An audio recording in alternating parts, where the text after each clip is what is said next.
วัสดีค่ะก็กลับมาช่องรักสุขภาพอีกแล้วนะคะวันนี้เอาเมนูคีโตจินิกแบบง่ายๆจากหม้อทอดไร้น้ำมันมาฝากกันอีกแล้วนะเมนูนะคะอกไก่แดดเดียวแบบคีโตนะคะกับหม้อทอดไร้น้ำมันค่ะเดี๋ยวเราไปเริ่มลงมือทำกันเลยค่ะ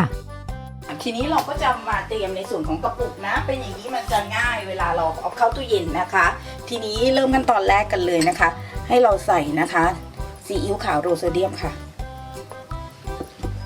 นมนะคะส่วนนี้จะดีมากๆเพราะนมนะคะจะช่วยไก่นิ่มแล้วก็ที่สำคัญอีกอย่างหนึ่งค่ะน้ำมันหอยโรโซเดียมค่ะและสารแทนความหวานนะคะน้ำมันงาจะช่วยไก่หอมนะน้ำมันงาค่ะ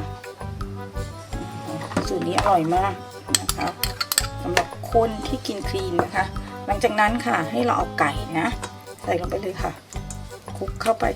นะอันนี้นะคะคลุกอันนี้ให้เข้ากันก่อนนะคะแล้วก็เอาไก่ทั้งหมดนะคะเข้าไป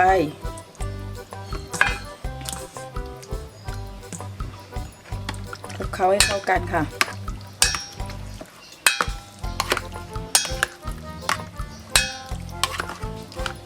ในลักษณะอย่างนี้นะคะให้มันเข้าเนื้อมากที่สุดนะแล้วเดี๋ยวเราค่อยไปตากแดดกันนะคะแช่ในตู้เย็นประมาณครึ่งชั่วโมงหลังจากนั้นค่ะใส่พริกไทยค่ะ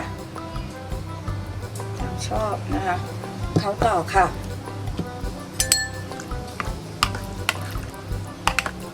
แค่นี้เราก็จะได้ไก่แดดเดียวนะคะพอไปตากแล้วเราก็ปิดล็อกกันเลยแล้วเอาเข้าตู้เย็นค่ะประมาณ30 นาทีค่ะนี้เราเริ่มนะคะเอาไปตากกันนะคะมันก็จะได้ลักษณะอย่างนี้นะแช่เย็นไว้แล้วนะคะ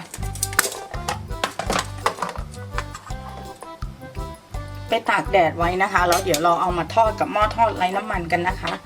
ขีนปรุงน้อยที่สุดนะคะได้ความนุ่มนะคะจากนมสดนะคะเพื่อนๆอาจจะใช้นมโรงเรียนก็ได้เนาะ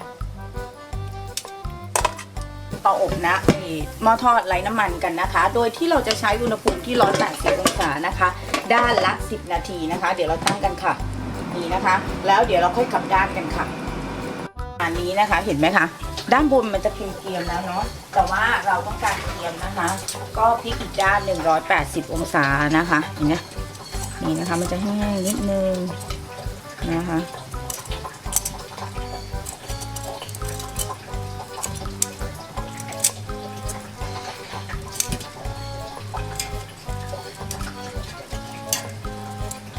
180 องศานะคะเพื่อนๆก็ใส่อีกประมาณ10 นาทีนะคะ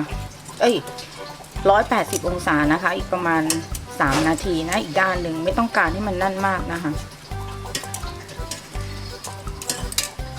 เราพลิกกลับเลยค่ะ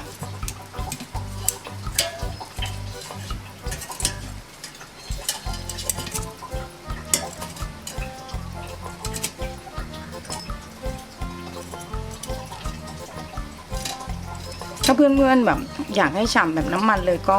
สามารถที่จะเอาน้ำมันฉีดๆได้นะคะ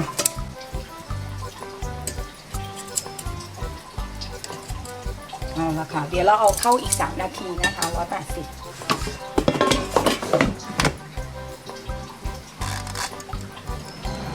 เดี๋ยวเราออกมาดูกันนะคะแน่เดี๋ยวเราพร้อมเสิร์ฟกันค่ะ